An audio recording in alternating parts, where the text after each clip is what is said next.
ಶ್ರೀ ಗುರುಭ್ಯೋ ನಮಃ. ಹರಿ ಓಂ.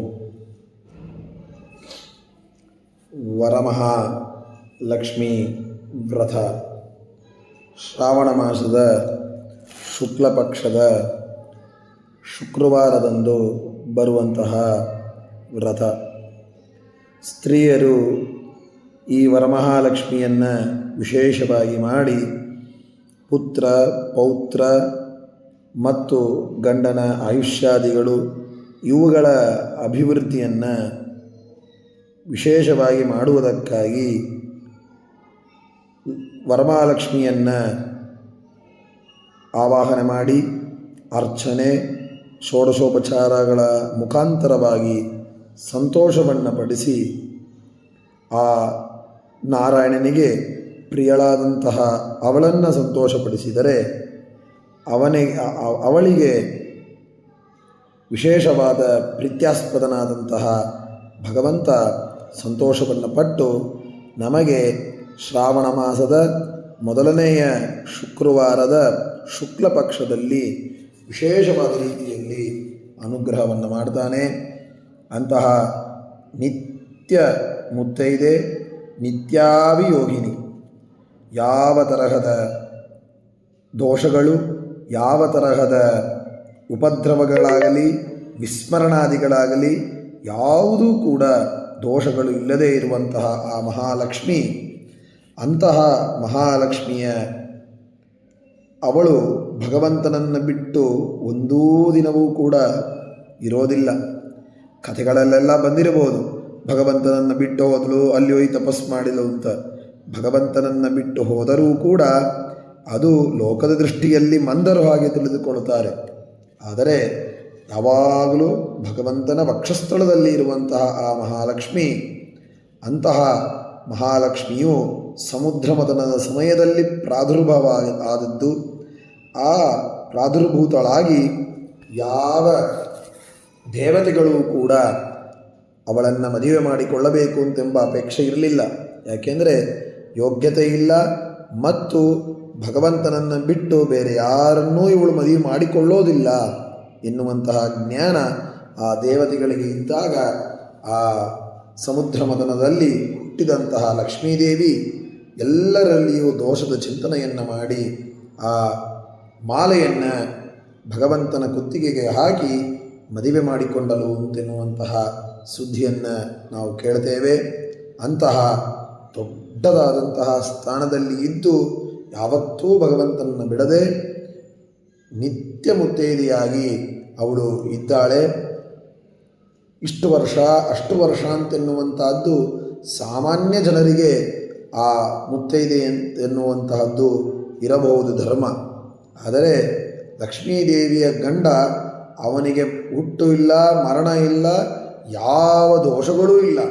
ಅಂತಹ ಗಂಡನನ್ನು ಪಡೆದಂತಹ ಮಹಾನುಭಾವಳು ಮತ್ತು ಸಕಲ ವಾಂಗ್ ಮನಸ್ಸಿಗೂ ಕೂಡ ಅಭಿಮಾನಿ ದೇವತೆ. ಎಲ್ಲರ ಮನಸ್ಸು, ಎಲ್ಲರ ಮಾತು, ಸಂಪತ್ತು ಎಲ್ಲದಕ್ಕೂ ಅಭಿಮಾನಿಯಾದಂತಹ ದೇವತೆ.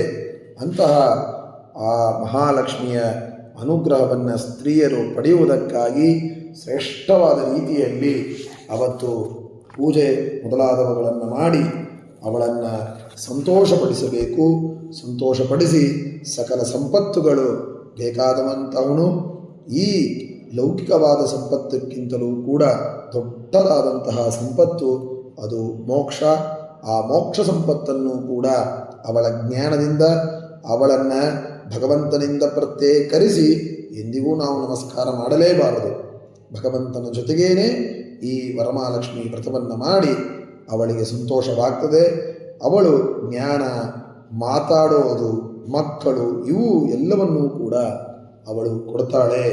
ಅದರಿಂದ ಉತ್ತಮವಾದ ಸೌಭಾಗ್ಯವನ್ನು ಕೊಡುವ, ಸರ್ವ ಸಂಪತ್ತನ್ನೂ ಕೊಡುವ, ಪುತ್ರ ಪೌತ್ರಾದಿಗಳನ್ನು ಕೊಡುವ ಒಂದು ವಿಶೇಷವಾದ ವ್ರತ ಅಂತಂದರೆ ಸ್ತ್ರೀಯರಿಗೆ ಅದು ವರಮಹಾಲಕ್ಷ್ಮಿ ವ್ರತ. ಅದನ್ನು ಶ್ರಾವಣದ ಶುಕ್ರವಾರ ದಿನದಂದು ವಿಶೇಷವಾಗಿ ಮಾಡಿ ಎಲ್ಲ ವಿಧಿಬದ್ಧವಾಗಿ ಷೋಡಶೋಪಚಾರಗಳನ್ನೆಲ್ಲ ಮಾಡಿ ಆ ಕಥೆಗಳನ್ನು ನಾವು ಕೇಳಬೇಕು. ಕಥೆಗಳನ್ನು ಕೇಳಿ ಅವಳಿಗೆ ಸಂತೋಷ ಪಡುವಂತೆ ಮಾಡಿ ಅಂತಹ ಲಕ್ಷ್ಮೀದೇವಿಯ ಅನುಗ್ರಹವನ್ನು ವಿಶೇಷವಾಗಿ ನಾವು ಪಡೆಯಬೇಕು ಅಂತೆನ್ನುವುದನ್ನು ತಿಳಿದುಕೊಳ್ಳಬೇಕು. ಪದ್ಮಾಸನೆ ಪದ್ಮಕರೆ ಸರ್ವಲೋಕೈಕ ಪೂಜಿತೆ ನಾರಾಯಣ ಪ್ರಿಯೇ ದೇವಿ ಸುಪ್ರೀತಾ ಭವ ಸರ್ವದಾ. ಆ ಪೂಜೆಗಳನ್ನೆಲ್ಲ ಮಾಡಿ ಪದ್ಮಾಸನದಲ್ಲಿರುವ ಕೈಗಳಲ್ಲಿ ಪದ್ಮವನ್ನು ಹಿಡಿದುಕೊಂಡಿರುವ ಎಲ್ಲ ಲೋಕಗಳಿಂದಲೂ ಕೂಡ ಮುಖ್ಯವಾಗಿ ಪೂಜಿತಳಾದ ನಾರಾಯಣನಿಗೆ ಅತಿ ಪ್ರೀತ್ಯಾಸ್ಪದಳಾದಂತಹ ಆ ಮಹಾಲಕ್ಷ್ಮಿ ಈ ನನ್ನ ವ್ರತಗಳನ್ನು ತೆಗೆದುಕೊಂಡು ಯಾವಾಗಲೂ ನನಗೆ ಒಳ್ಳೆಯ ಜ್ಞಾನವನ್ನು ಮತ್ತು ಗಂಡನಿಗೆ ಆಯುಷ್ಯಾದಿಗಳನ್ನು ಕೊಟ್ಟು ನೀನು ಇಂತಹ ಪುತ್ರ ಪೌತ್ರ ಮೊದಲಾದ ಸಂಪತ್ತುಗಳನ್ನು ಕೊಟ್ಟು ವಿಶೇಷವಾಗಿ ವೈರಾಗ್ಯಾದಿಗಳನ್ನು ಕೊಟ್ಟು ನನ್ನನ್ನು ರಕ್ಷಣೆ ಮಾಡು. ಕಮಲೇ ದೋರರೂಪೇಣ ಸ್ಥಿತೇ ಸರ್ವಾಘ ಹಾರಿಣಿ ನಮಸ್ತ್ರೈಲೋಕ್ಯ ಜನನಿ ದಾರಿದ್ರ್ಯಮ್ಮೇ ನಿವಾರಯ. ದೋರಕ್ಕೆ ದಾರವನ್ನು ಕಟ್ಟಿಕೊಳ್ಳಬೇಕು. ಆಗ ಆ ದಾರಕ್ಕೆ ಪ್ರಾರ್ಥನೆಯನ್ನು ಮಾಡಿಕೊಳ್ಳುವಂತಹ ವಿಧಾನ ಇದು. ಲಕ್ಷ್ಮೀದೇವಿಯೇ, ಹಗ್ಗದ ರೂಪದಲ್ಲಿ ದಾರದ ರೂಪದಲ್ಲಿ ನೀನು ಇದ್ದೀಯಾ, ಎಲ್ಲ ವಿಧವಾದ ಪಾಪಗಳನ್ನು ಪರಿಹಾರ ಮಾಡುವ 3 ಲೋಕಗಳಿಗೂ ತಾಯಿಯಾದಂತಹ ನೀನು ನನ್ನ ದಾರಿದ್ರ್ಯವನ್ನು ಪರಿಹಾರ ಮಾಡಿ, ನಮ್ಮ ದಾರಿದ್ರ್ಯ ಅಂತಂದರೆ ಜ್ಞಾನದ ದಾರಿದ್ರ್ಯ ನಮಗಿದೆ, ಅದನ್ನು ಪರಿಹಾರ ಮಾಡಬೇಕು. ಜ್ಞಾನ ನಮಗೆ ಬೇಕು. ನಮಗೆ ಸಂಪತ್ತೆನ್ನುವುದು ಯಾವಾಗ ಬೇಕಾದರೂ ನಾವು ಹಣವನ್ನು ಗಳಿಸಿಕೊಳ್ಳಬಹುದು. ಆದರೆ ಭಗವಂತನ ಜ್ಞಾನವನ್ನು ಪಡೆಯುವಂತಹ ಆ ಶಕ್ತಿ ನಮ್ಮಲ್ಲಿಲ್ಲ. ಅಂತಹ ದಾರಿದ್ರ್ಯ ನಮ್ಮಲ್ಲಿದೆ. ಆ ದಾರಿದ್ರ್ಯವನ್ನು ಪರಿಹಾರ ಮಾಡಿ ಒಳ್ಳೆಯ ಜ್ಞಾನ ಬರುವಂತೆ, ಯಾವಾಗಲೂ ಭಗವಂತನ ಚಿಂತನೆ ಬರುವಂತೆ, ಭಗವಂತನಲ್ಲೇ ಮನಸ್ಸು, ನಿನ್ನಲ್ಲಿ ಮನಸ್ಸು, ಪರಿವಾರದಲ್ಲಿ ಮನಸ್ಸು ಇಡುವಂತೆ ಅನುಗ್ರಹವನ್ನು ಮಾಡಿ ಈ ದಾರದಲ್ಲಿ ನೀನು ಸನ್ನಿಹಿತಳಾಗಿ ಇದ್ದು ಈ ದಾರದ ಮುಖಾಂತರವಾಗಿ ನನ್ನನ್ನು ಯಾವಾಗಲೂ ಒಳ್ಳೆಯ ಜ್ಞಾನ, ಒಳ್ಳೆಯ ಮಾರ್ಗದಲ್ಲಿ ಪ್ರವೃತ್ತಿಯನ್ನು ಮಾಡ್ತಾ ಇರು ಅಂತ ಹೇಳಿಕೊಂಡು ದಾನವನ್ನು ಕೊಡಬೇಕು. ಆ ದಾರವನ್ನು ಕೊಟ್ಟು ಆಮೇಲೆ ದಾನವನ್ನು ಕೊಟ್ಟು ಅವರಿಗೆ ಕಟ್ಟಿ ಆಮೇಲೆ ತಾವು ಕೂಡ ಕಟ್ಟಿಕೊಳ್ಳಬೇಕು. ಆದ್ದರಿಂದ ಈ ಮಹಾಲಕ್ಷ್ಮಿ ಎನ್ನುವುದು ಸಕಾಮವಾಗಿ ಮಾಡುವುದಕ್ಕಿಂತಲೂ ಕೂಡ ನಿಷ್ಕಾಮವಾಗಿ ಮಾಡುವುದು ಉತ್ತಮ. ಯಾವುದೇ ತರಹದ ಫಲಾದಿಗಳು ಇಚ್ಛೆ ಇಲ್ಲದೆ ಭಗವಂತನಲ್ಲಿ ಭಕ್ತಿ ಬರುತ್ತದೆ. ಆ ಭಗವಂತನ ಭಕ್ತಿಯಿಂದ ವಿಶೇಷವಾದಂತಹದ್ದು ಎಲ್ಲವನ್ನು ನಾವು ಪಡೀಲಿಕ್ಕೆ ಬರ್ತದೆ. ಕೇವಲ ಒಂದನ್ನು ಕೇಳಿ ಅದು ಒಂದನ್ನೇ ಪಡೆಯೋದಕ್ಕಿಂತ ಯಾವುದನ್ನೂ ಕೇಳದೆ ಭಕ್ತಿ ಒಂದನ್ನು ಕೇಳಿದರೆ ಎಲ್ಲವೂ ನಮಗೆ ಸಿಗತ್ತೆ. ಆದ್ದರಿಂದ ಅಂತಹ ಮಹಾಲಕ್ಷ್ಮಿ ಅವಳು ಅವಶ್ಯವಾಗಿ ನಮ್ಮ ಮೇಲೆ ಕರುಣೆಯನ್ನು ಮಾಡಿ ನಮ್ಮ ಮನೆಗೆ ಬಂದು ಎಲ್ಲ ತರಹದ ಸಿದ್ಧಿಯನ್ನು ಕೂಡ ಕೊಡಲಿ. ಇದಂ ಶೃಣುಯಾತ್ವಾಪಿ ಶ್ರಾವಯೇತ್ವಾ ಸಮಾಹಿತಃ ಸಿದ್ಧಂತಿ ಸರ್ವಕಾರ್ಯಾಣಿ ವರಲಕ್ಷ್ಮೀ ಪ್ರಸಾದತಃ. ಪುರಾಣ ಹೇಳುತ್ತೆ, ಯಾರು ಈ ಕಥೆಗಳನ್ನು, ಈ ವರಮಹಾಲಕ್ಷ್ಮಿಗಳನ್ನು ವಿಶೇಷವಾಗಿ ಯಾವುದೇ ತರಹದ ಶಾಕ್ಯಾದಿಗಳು ಹಣ ಇದ್ದರೂ ಕೂಡ ವಂಚನೆ ಮಾಡಿ, ಯಾವುದೇ ತರಹದ ಹೂ ಇಲ್ಲ, ಮಂಟಪ ಇಲ್ಲ, ಏನೂ ಇಲ್ಲ, ಹಾಗೇ ಪೂಜೆ ಮಾಡಬೇಕು ಅಂತ ಹೇಳಾರಂತೂ ಮಾಡಬಾರದು. ಹಣ ಇದ್ದರೆ ಆ ಹಣದಿಂದ ಎಲ್ಲವನ್ನು ತಂದು ಅವಳು ಕೊಟ್ಟಂತಹ ಸಂಪತ್ತನ್ನು ಅವಳಿಗೆ ಸಮರ್ಪಣೆ ಮಾಡಲಿಕ್ಕೆ ಯೋಚನೆ ಮಾಡಬಾರದು. ಅದರಿಂದ ಎಲ್ಲ ಕಾರ್ಯಗಳ ಸಿದ್ಧಿ ಈ ವರಮಹಾಲಕ್ಷ್ಮಿಯ ವ್ರತ, ವರಮಹಾಲಕ್ಷ್ಮಿಯ ಮಹಿಮೆಯನ್ನು ಕೇಳುವುದರಿಂದ ಅವಶ್ಯವಾಗಿ ಬರ್ತದೆ. ಎಲ್ಲ ಕಾರ್ಯಗಳ ಸಿದ್ಧಿ ಆಗತ್ತೆ. ಆದ್ದರಿಂದಲೇ ಈ ವರಮಹಾಲಕ್ಷ್ಮಿಯ ವ್ರತ ವಿಶೇಷವಾಗಿ ಪ್ರತಿ ವರ್ಷವೂ ತಪ್ಪದೆ ಯಾವ ತರಹದ ಕಾಮನೆಗಳು ಇಲ್ಲದೇನೆ ಅವಶ್ಯವಾಗಿ ಭಗವಂತನಲ್ಲಿ ಭಕ್ತಿ ಬರಲಿ, ತತ್ವಜ್ಞಾನವಾಗಲಿ ಎಂಬಂತಹ ರೀತಿಯಲ್ಲಿ ಮನಸ್ಸಿನಲ್ಲಿ ಇಟ್ಟುಕೊಂಡು ನಾವು ಮಾಡಿದರೆ ಏನಾದರೂ ಚೂರು ನಾವು ಭಗವಂತನನ್ನು ತಿಳಿದುಕೊಳ್ಳುವಂತಹ ಅನುಗ್ರಹವನ್ನು ಅವಳು ಮಾಡ್ತಾಳೆ. ಅದು ಮುಖ್ಯವೇ ಹೊರತು ಈ ಸಂಪತ್ತು ಬರ್ತದೆ, ನಾಶವಾಗ್ತದೆ. ಅದರ ಜ್ಞಾನದ ಸಂಪತ್ತು ಎಂದಿಗೂ ನಾಶವಾಗುವುದಿಲ್ಲ.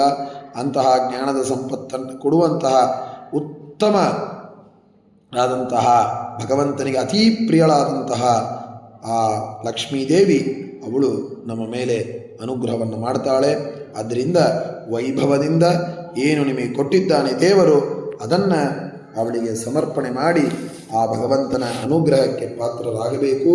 ಆದ್ದರಿಂದ ವರಮಹಾಲಕ್ಷ್ಮಿ ಶ್ರಾವಣ ಶುಕ್ರವಾರ ದಿನದಂದು ಬರ್ತಾ ಇದೆ. ಅಂದು ವಿಶೇಷವಾಗಿ ಆ ವ್ರತವನ್ನು ಆಚರಣೆ ಮಾಡಿ ಗಂಡನ ಮಕ್ಕಳ ಮನೆಯ ಸಮೃದ್ಧಿಯನ್ನು ಬೆಳೆಸುವುದಕ್ಕೆ ಮೊದಲು ಭಗವದ್ಭಕ್ತಿ ಎನ್ನುವುದು ಮುಖ್ಯ ಅಂತೆನ್ನುವುದಾಗಿ ನಾವು ತಿಳಿದುಕೊಂಡು ಭಕ್ತಿಯಿಂದ ಆ ವ್ರತವನ್ನು ಮಾಡುವುದು ಉತ್ತಮ. ಶ್ರೀಕೃಷ್ಣಾರ್ಪಣಮಸ್ತು.